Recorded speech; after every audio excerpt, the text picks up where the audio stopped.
2021 Türkmenistan Devleti'nin bağımsızlık yıl dönümü. Ama Türkmenistan gerçekten bağımsız oldu mu? Özgür oldu mu? Bağımsızlığına kavuştu mu? Rusya'dan ayrıldı mı? Veya nereye bağlandı? Hangi diktatörlüğe bağlandı? Bu konularla ilgili 3-5 kelam edeceğiz.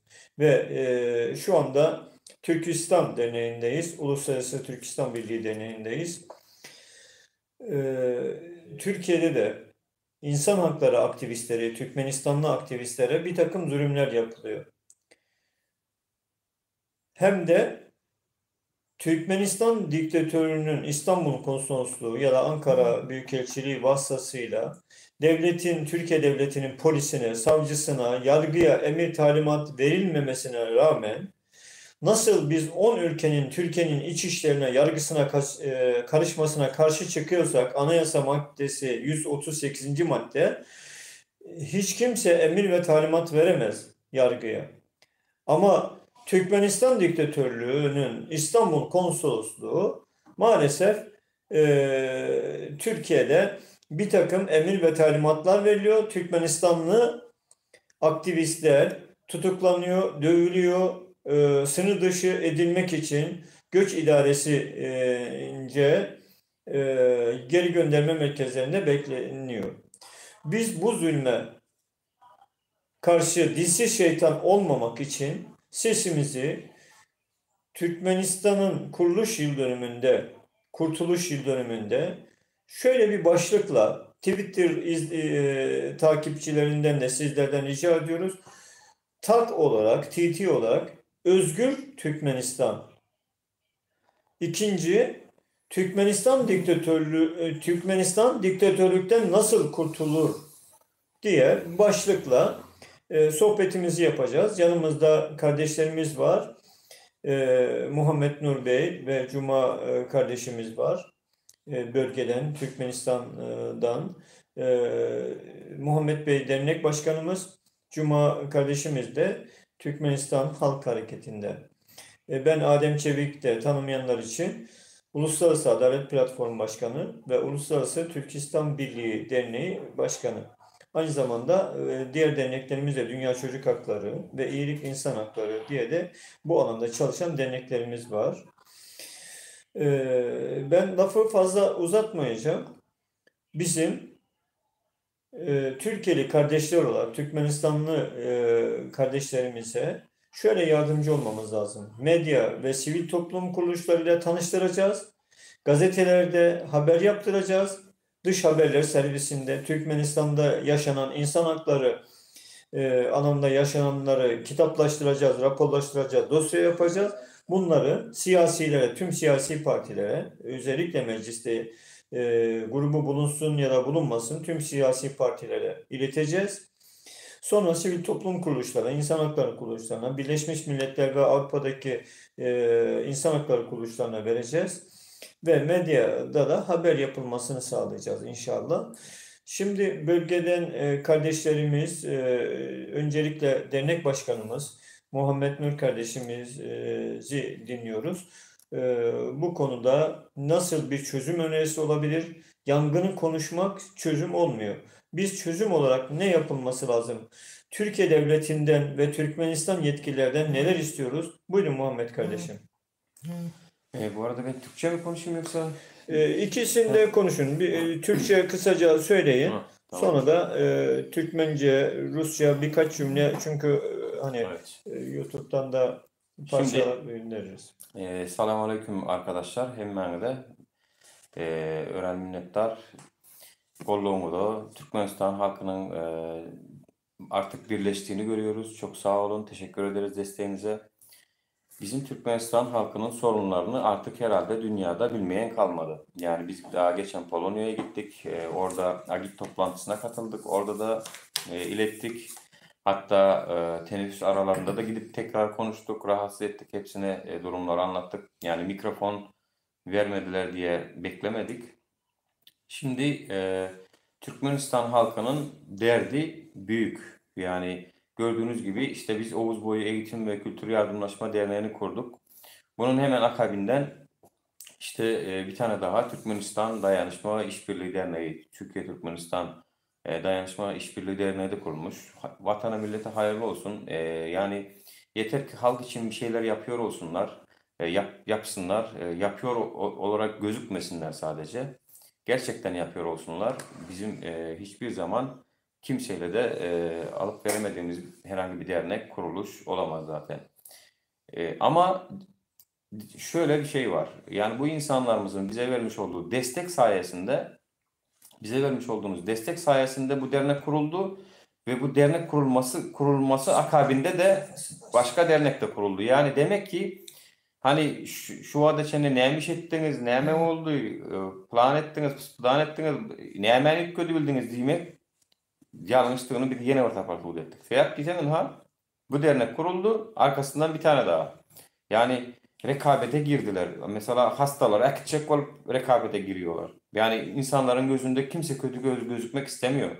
Düne kadar hastalarımıza bakmıyordu bile konsolosluk. Ama artık hiç olmazsa bakmıyorum diyemiyor. Diyemiyor. Bakmıyorum ne haliniz varsa görün diyemiyor. Çünkü biz bir mücadele veriyoruz hep beraber. Ama bu mücadelenin gücü nereden geliyor? Sizden geliyor. Hep beraber birlik beraberlik içerisinde hareket ettiğimiz için geliyor bu. İşte bizi kötülemeye çalışıyorlar. Hani yok ajandır, yok şudur, budur. Yani bunların hepsi palavra, fasafiso gülüp geçiyorum zaten. Yani bakın az önce Adem Bey de çok güzel bir örnek verdi. Kendi aramızda da konuşurken. Şu an mesela burada ben tek bir kişiysem birimdir. Ama bir arkadaş daha yanıma gelirse 11 oluruz. Bir arkadaş daha gelirse 111 oluruz. Yani gücümüz 111. Bir tane daha gelirse 1111. Bu şekilde artar. Yani 2 olunca 2 diye sayılmaz o. 3 olunca 3 diye sayılmaz. Yani gücümüz birbirimizin yanında durduğumuz müddetçe birbirimize manevi maddi güç verdikçe güçleniriz biz. O yüzden hem ben de Türkmençe de birazcık ailen iyileşler. Türkmenistan Garaşlılığının 27. yılı Garaşlılığının 27. yılı 30. yılı 27. Akçavar'dır. Türkmenistan'ın Respublikasının aslında düğümü 1924 yılı tutulup 97 yıl oldu şu an. 97 yıl bilen kutlayan Türkmenistan'ın düğümü tutulunda 97 yıl ve garaşsızlığını alanmada da 30 yıl. Belkallacan inniki garaşsızlıklarda Türkmenistan'la öz halkımız bilen hakikattan ham öz garaşsızlığımızı halk tarafından alınan garaşsızlığımızı görmek meselesini hemmemizde. Çünkü şu an görüşümüz değerli bizim Türkmen halkımız garaşsız derler. Türkmenistan hükümetinin alıp barayan yanlış siyasi politika sebäpli her bir iýleşmemiz sergezan bolup ýurdaşlarlyklarda. İnşallah bu yakın tarihte görüşümüz değerli arkada bir giden suratlar başlar. Hemmesi aktivistler maşallah. Bakın Bayram Allah'lı ifana içinde hedirem. Ona Ahmet dostumuz daha dün çıktı. Kamil Abulov. Ol şu adam içeride. Yani ol tapılan ok. Azat Türkmenlik illeşimiz. Yani şöteki Türkmenistan halkı için görüşen illeşimiz bir hemmesi aktivist dostumuzdur yani. Edir Mamedov. Yoğunun illeşleri var berde. Berden Murat Düşemov Türkmenistan'ın içinde hedirem. Hedirem şu tayda kösönüp. Yani şu hakların hemmesini ömür uzak bu beylikler yani illeşler 30 yıl olup käýbirler diýär de intak biz ýaş ülke, ýaş ýurt, intak bizim nämelerimiz vardır diýär. Eger ülke ýaş ülke bolsa edere mümkinçilik bar. Bizim bilen bilelikde goňşy döwletler Gazakistan, Özbegistan, Kyrgyzstan, Täjikistan hemmesi boşady. Yani özi garaşsyzlygyny aldy. Esenge döwletinden Spanwaty, öňkü sesler döwletinden. Yani olar bizden has ýoňda gidip barýarlar. Demokratik taýdanam, ekonomika taýdanam, bolmasa bizim ýerasty baýlyklarymyz olonkudan has köp agdykly berýär. Diýmek, bir zatlar ýalňyş gidip barýar. Bir zatlar ýalňyş gidip barýar we şoňa da indi şu ýaşlarymyz, şu illeşlerimiz dur diýmeli wagty geldi. Hemmäňize haýyş, agdy birleşeliň, birek gollugymyz bermäge dowam edeliň. Edi dostum gelsenem bir zatlara geç aka gelani, karada seyredip durma. Adem Bey kardeş, ağamızın yanına geldik işte. İyi dostum. Sizden buraya garaşsızlık şu gün 20 çağırıp da tüfeğileşten. Üýlenýän we salamu aleykum türkmen doganlar. Aleykümselam. Oğuz hanım, Oğuz nesleri. Garaşsyz bayramçylygyny üýlenen tüýsüremden gutlaýar. İnşallah gelecek yıllarda, yakın wagtlarda öz ýurdumyza agdy bir bolup, ýaşy baýramymyzyň aslynda öz ýurdumyzyň içinde inşallah bayram üstüne bayram ederiz nesip bolsun. Esasda canymyz sag bolsun, agdy birlik bolsun, ýurt baragaçylyk bolsun. Türkmenler agdy birleşmeli, birikmeli. Hemmesi bir ara gelmeliler diyecek bolýan zady. İnşallah o günlerim bolar diýip umyt etken. Hemme canymyz sag bolsun, ýene bir kere bayramlaryňyz gutly bolsun. Tamam. Sağ olun. Çözüm birlikten geliyor vatandaşlar. Siz birbirimize destek verdikçe bu iş hallolur. Ne kadar birbirimize destek olmazsak o kadar uzun süreye yayılır. O kadar geriye gider bu iş. Yani ve bu zulüm de devam eder. Zulümü de çekmeye devam ederiz.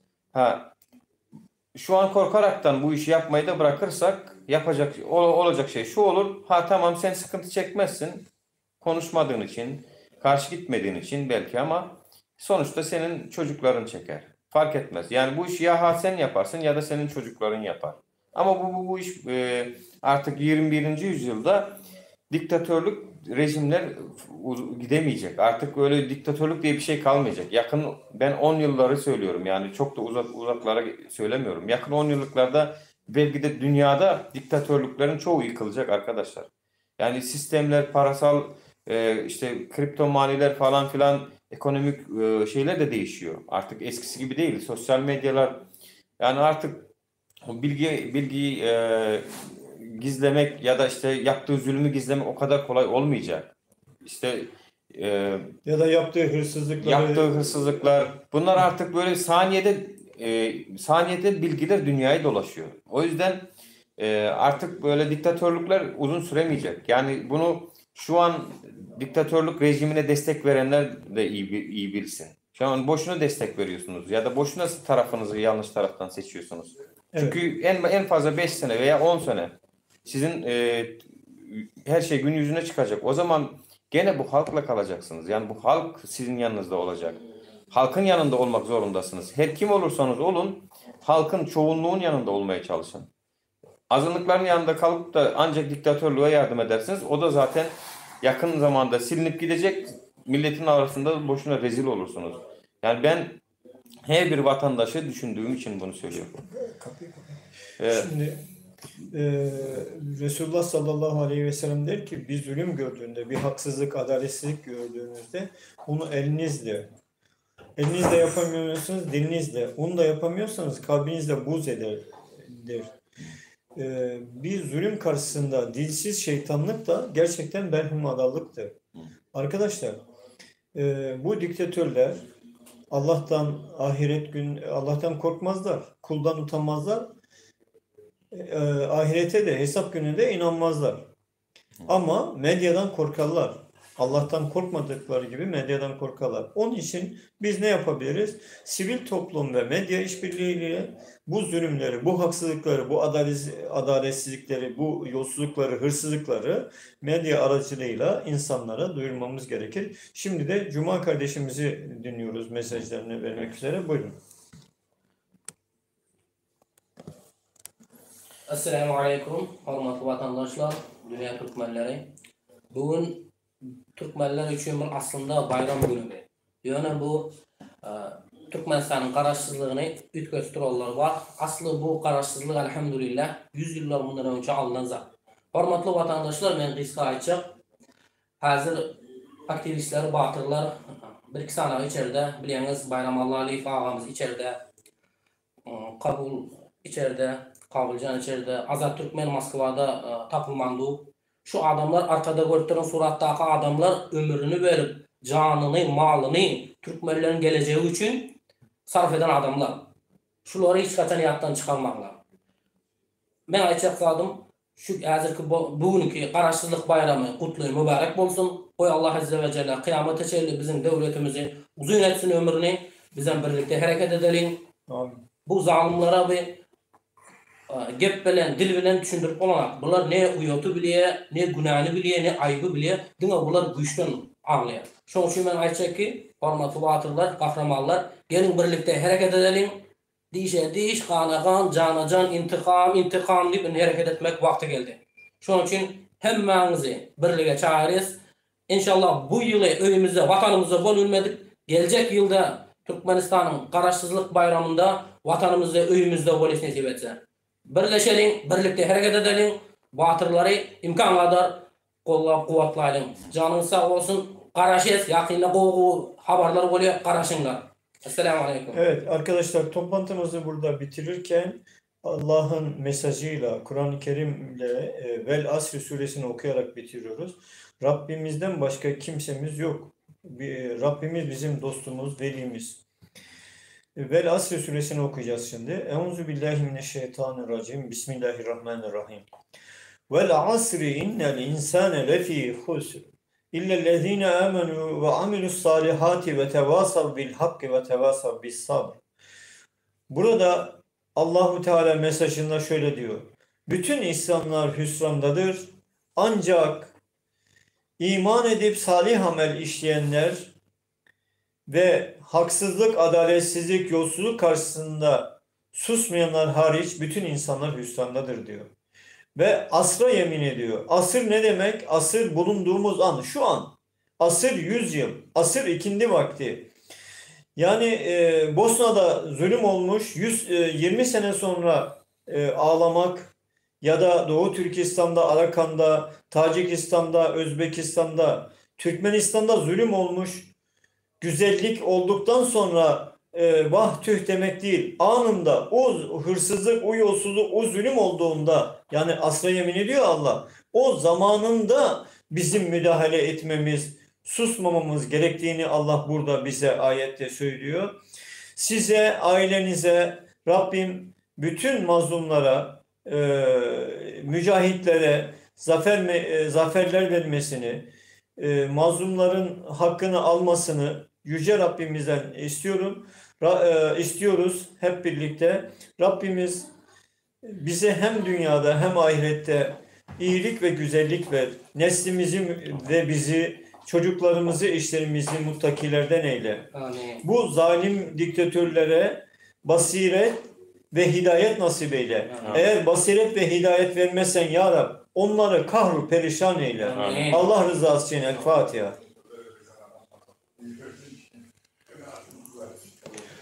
Katılan kardeşlerimize, dernek mensubu kardeşlerimize, üyelerimize, medya mensubu kardeşlerimize katıldıkları için dua ve teşekkür ederiz. Sizlerden ricamız bunu bütün sosyal medya platformlarından paylaşın, çoğalsın. Burada işte Rusça, Özbekçe, Türkmence, Kazakça, çeşitli dillerde, inşallah bunlar Arapça, İngilizce, Fransızca dillerine de mesajlarımız olacak. Bu konuda kardeşlerimizin medyasını, bizleri takip edin. Eğer çekiniyorsanız da başka isimlerle takip edebilirsiniz. Mutlaka takip edin. Bugünün medyası, bugünün silahıdır. Biz elimize Kaleşinkov alıp silahlanamayacağımıza göre bizim silahımız kalemimizdir arkadaşlar. Evet. Kalemimiz, klavyemiz ve bu medyadır. Onun için biz sizi bununla ilgili mücadeleye, yani cihat, mücadele, gayret etmektir. Sosyal medyayı, bütün medyayı kullanmaya davet ediyoruz. Dua ve teşekkür ederiz. Allah'a emanet olun. Evet. Şurada son bir kendi açımdan da bir buyurun. Hazır biraz dini konulardan da girmişken bir şey daha hatırlatmak istiyorum. Tarihte tarihte yaşamış olmuş vakalardan bir tanesi Musa Peygamberimiz. Hazreti Musa'nın başından geçmiş bir olayı hatırlatayım. Hazreti Musa'nın doğum zamanında kahinler işte bir tane bebeğin geleceğini, işte o padişahlığın sonunu getireceğini falan söyledikleri için orada kıyım yapıyorlar erkek bebeklerine, ama bakın Allah'ın işidir ki o bebeği bile kendi eliyle büyütecek kadar ve o bir tane suyun üstünde götürüp orada devirmeden, sudan koruyarak, her şeyden koruyarak, büyüterekten ve aynı şekilde o Firavun'u suyun ortasında, denizin ortasında helak eden Allah, demek ki Hz. Musa ne kadar aciz, bebek bile olsa korumak istedikten sonra korur. Yani siz yeter ki tevekkül edin. Yeter ki siz Allah'a belinizi bağlayın. Biraz da kendi imanınızı güçlendirin arkadaşlar. Yani bu bazı şeyler imandan gelir gerçekten. Orada bir katkıda bulunmak isterim Muhammed kardeşime. Şimdi Yahudileşmeyelim arkadaşlar. Kur'an'da Yahudiler der ki Musa Aleyhisselam onları cihada, mücadeleye çağırdığında git ey Musa Rabbinle birlikte savaş. Biz burada seni bekliyoruz. Eğer savaşı kazanırsan burada otururuz. Yani bu Yahudi adeti. Şimdi bizi izleyenler, bundan sonra izleyecek kardeşlerimiz, duyan kardeşlerimiz, yani ya zaten bu vakıflar, dernekler mücadele ediyor, bu aktivistler. Biz de onlara dua ediyoruz elimizde. Böyle bir dua şekli yok arkadaşlar. Önce fiili dua olur. Yani bu yaptığımız işte medya ve sivil toplumla mücadele olur, siyasi mücadele. Sonra ya Rabbim biz bunları yaptık. Yani kavli duada ya Rabbim bunları başarıya ulaştır. Tesirli eyle, bereketli eyle diye dua olur. Yoksa Allah'a emir veremeyiz. Allah'ım sen İsrail'i yok et. Sen Türkmenistan diktatörünü yok et. Böyle bir şey olamaz arkadaşlar. Onun için fiili dua olmadan kavli dua Allah'a karşı saygısızlıktır, terbiyesizliktir. Fiili dua yapacağız önce. Yahudiler gibi git ey Musa Rabbinle birlikte savaş. Ondan sonra biz de yardımcı oluruz. Böyle bir şey yok.